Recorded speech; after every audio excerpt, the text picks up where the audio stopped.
Hello everyone and welcome to Maximum Attack Rallying. You find me in an unusual location. It's not very often that I would do a video while I'm driving, but what a better way to use up this journey than by talking to you lovely people. The car that I'm in today is not my usual car. If you follow me, you will have seen that I've actually sold my Renault Sport Clio that I had been using as an everyday car. Today I am in a Ford Fiesta, which isn't mine, it's borrowed. But there is a very good reason that I'm in a Ford Fiesta, especially a Ford Fiesta ST, which is what this is, because in the coming weeks I'm going to be doing a video about the Ford Fiesta, which this will be included in. So that explains this week's location. There's lots to talk about. I've got lots coming up actually, as well as the Fiesta video. There's also going to be, if this person gets out of the way, there's also going to be some other quite interesting content coming up. So I'm very excited about that. More will be revealed about that in due course, but do stay tuned. One last plug before we get into the video proper. The second edition of the Pondy's Tash video series is now available. If you've seen the link in my bio and my story and posts in the last couple of days, you may have seen it. I would encourage you to watch it. In this second episode, we talked about the greatest era of the British Rally Championship, which is probably an area of debate, isn't it? And I'm not sure that everyone will agree with the decision that we reached. I wasn't in the minority in my verdict, but what can you do? But it's worth a watch, and I would encourage you to watch it if you have a second. The link is in my bio, which I think is up there or somewhere. It's on YouTube. You can also get it on the UK Rally Scene Facebook page, among other places. And it's just a bit of a light-hearted look at the world of rallying, really. We will hopefully be doing more. I would like to take this opportunity to thank Bob Irvin for inviting me to take part. It's good fun. So yes, do watch that if you can. So let's talk about the WRC a little bit. Two things for this video that I'd like to talk about.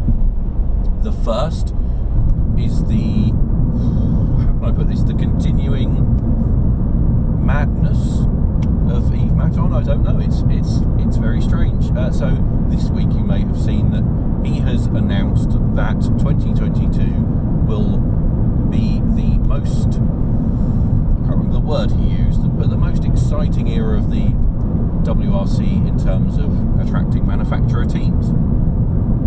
I don't know if Yves Matton has watched the WRC in the past, but I can tell him that that statement is a rather bold one, because if you look back in time to the early part of this century, the 90s, even the 80s, the 70s, we've had lots of manufacturers. Go back to the early part of this century, we had 6 or 7 manufacturers.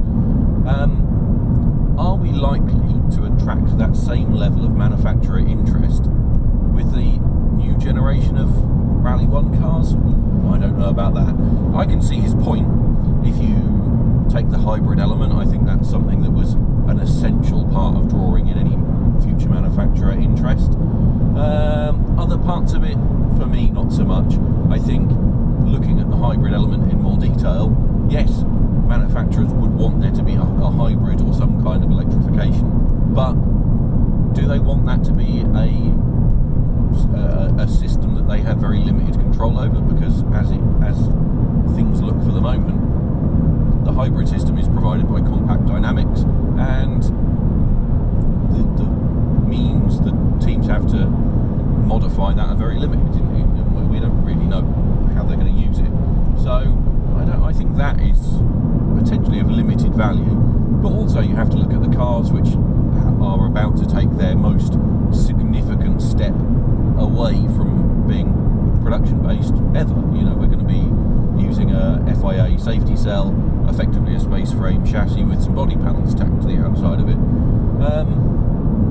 which really brings us closer than we've ever been to a silhouette series. So in terms of rallying being used as a marketing tool for your vehicle or your technology, well, I'm not actually sure it's that useful.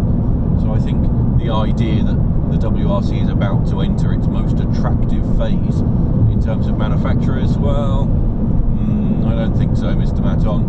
I think you might be overstretching the PR there a little bit.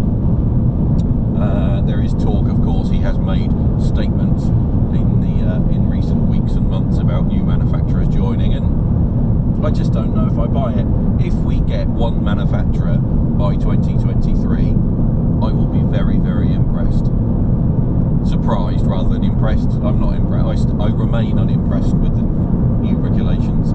I just think, while I accept that hybrid was inevitable, and I don't have anything against the hybrid element of it particularly, but I just think by shifting towards this silhouette formula, we have fundamentally shifted away from what rallying is, and that's a real shame. But there we are. That's enough about Yves Matton. He's a bit boring, and I just don't understand these random statements he seems to make that don't seemingly have any basis. So let's move on from that. Quick little bit of news. Obviously, we've seen that Toyota have started testing their car a couple of weeks ago. M Sport started testing their car, and we've seen some sneak peek images of both. Whether they actually look like that in real life when we get to next season remains to be seen, doesn't it? And we should hopefully see the Hyundai in the coming weeks. So things are progressing. I don't know if I care that much in a way, because I'm just feeling a bit down about the whole thing, but there we are. Obviously the big story this week is Rally Portugal. Shakedown took place today as I record this on Thursday. It is Thursday? Yes, it's Thursday. Elfyn Evans was fastest in Shakedown. Does that mean a lot? I don't know if it does. Portugal's a funny one this year because it didn't happen last year. Boyd Tanak won it in 2019, Thierry Neuville won it in 2018, but the strange position we find ourselves is that things have actually moved on quite a lot since then, haven't they?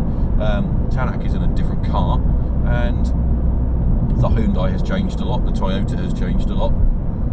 So I think that for me, form on the event goes out of the window a little bit, even though Portugal is this kind of traditional beginning to the normal part of the season, isn't it? You know, we're back on gravel and things kind of settle into a rhythm with the WRC from Portugal onwards.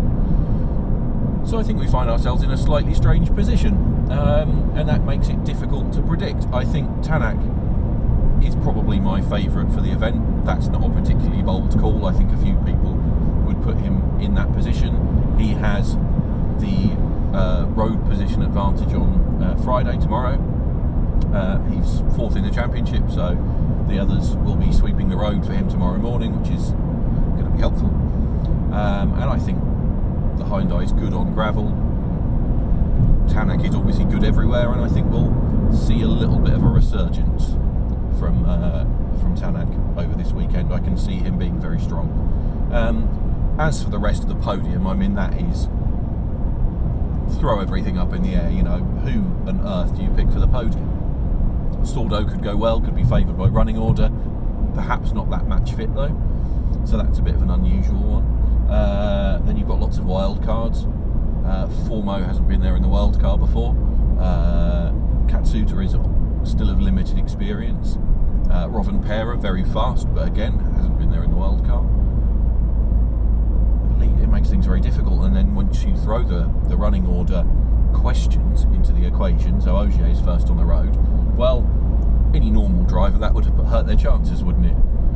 Ogier is incredibly good at leading from the front, even when road order doesn't favour him, so he could still be there or thereabouts. I think a podium is a strong shout for Ogier. Neuville again, second in the championship, road order won't be his friend, perhaps doesn't have the ability that Ogier has to drive around that, or the experience I should say, having not been in that position as much. So Neuville keeping up his impressive record of being on the podium at every round so far could be a big ask this weekend. Evans has that kind of middle ground, doesn't he? He's just ahead of Tanak on Friday morning, so will perhaps be sweeping the road a bit, but not as much as Ogier and Neuville. So where do we go? Where do we go? Where do we go? I've got to make a prediction, haven't I? I can't just say that Tanak's going to win and then bottle it when it comes to all of the others. I'm going to say Evans will finish in second position. I think he will be pumped up after the disappointment of Croatia, and his road position will hopefully help him to not be too stuck with that. So I can see him doing well and being there or thereabouts. I don't think he'll have quite enough to follow Tanak, or beat Tanak, I should say. Third spot, I'm going to go for Ogier, because I think, well, he's just the master, isn't he? He continues to be the master, and I think that even though he'll be running first on the road tomorrow morning, I don't think that'll slow him down sufficiently to not be in the fight for a podium. And then Neuville, I think, will be fourth, but you know, a wild card that could easily upset my predictions. M Sport are in for another difficult weekend, aren't they? Greensmith has had problems in shakedown with the car, mechanical, not his fault, which hampered his running. Still adjusting to a new co-driver, so I don't think we can expect too much of him. Similarly, Formeau, what can you expect from Formeau? First time on gravel in the car. Just, if he can be solid and get to the finish, that's enough, isn't it? It's just about experience for him. And Sordo obviously not that match fit, but can surprise us, so he could be in and around the podium potentially, but if it comes to it, team orders are obviously going to see him settle back a little bit and be there to score points.